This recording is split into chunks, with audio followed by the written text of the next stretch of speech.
rian kan tuan ni chua na kan pe kau mo boy pa kuil in na mai ka tha kan jam na kan ngai piak in thua kan chua kau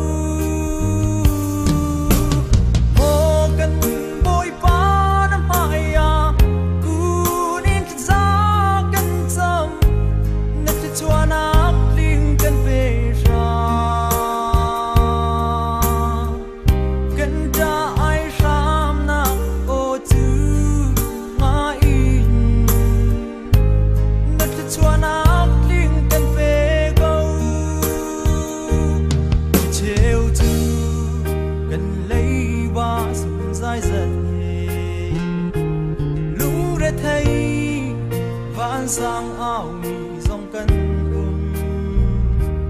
mô bội ba cần tuân hôn mi tê chung in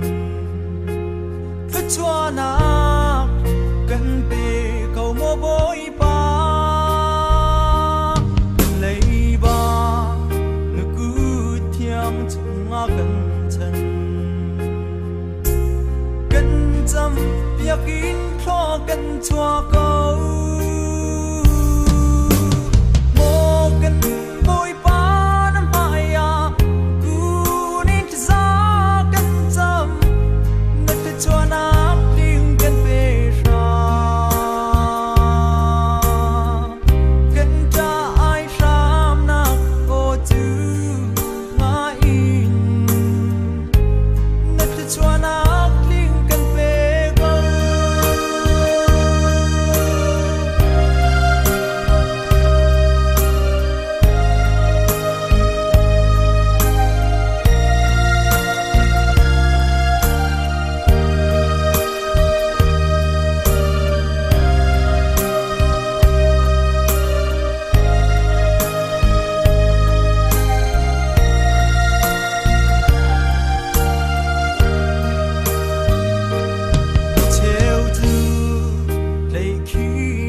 si ram se luat nak cha na si ni tha kan jam na kan ngai piak in kan luat ter ko mo kan boy pa na maya ku ni za kan jam na te chua nak ling kan pe